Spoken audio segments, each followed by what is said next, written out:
સુરતના વરાછા સ્થિત મિની બજાર ખાતે ચૈતર વસાવાના સમર્થનમાં આઈ સપોર્ટ ચૈતર વસાવા લખેલા બેનરો સાથે ભાજપ વિરોધી સૂત્રોચ્ચાર કરી વિરોધ પ્રદર્શન કરવામાં આવ્યું હતું। ડેડિયાપાડાના ધારાસભ્ય ચૈતરભાઈ વસાવાની ધરપકડ કરવામાં આવી છે, ત્યારે આજે સુરત શહેરમાં આમ આદમી પાર્ટી દ્વારા વિરોધ પ્રદર્શન કરવામાં આવ્યું હતું।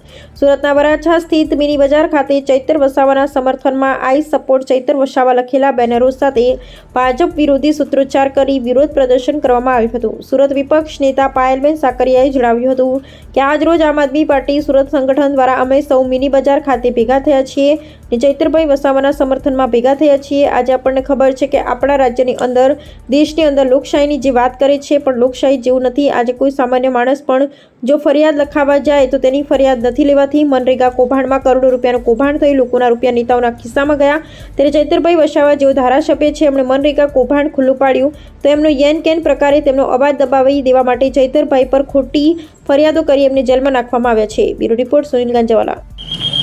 આજ રોજ આમ આદમી પાર્ટી સુરત શહેર સંગઠન દ્વારા અમે સૌ મિની બજાર ખાતે ભેગા થયા છીએ અને ચૈતરભાઈ વસાવાના સમર્થનમાં આજે ભેગા થયા છીએ।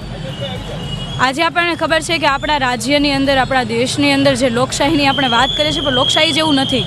આજે કોઈ સામાન્ય માણસ પણ જો ફરિયાદ લખાવવા જાય તો એમની ફરિયાદ નથી લેવાતી, જ્યારે બીજી બાજુ ભાજપના ગુંડાઓ ફરિયાદ લખે એટલે તરત જ ફરિયાદ નોંધાઈ જાય છે।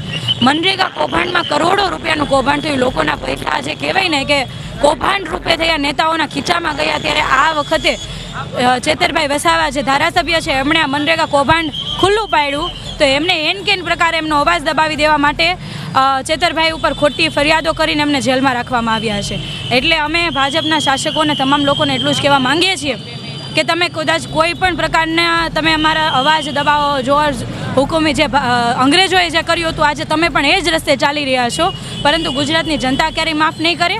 અને અમને ગુજરાતની જનતા ઉપર વિશ્વાસ છે ને એ લોકોનો એટલો સાથ સહકાર છે કે અત્યારે અમે જે અવાજ અને જે તાકાતથી અવાજ ઉઠાવીએ છીએ એના કરતાં પણ વધારે તાકાતથી આવનારા સમયમાં અવાજ ઉઠાવીશું।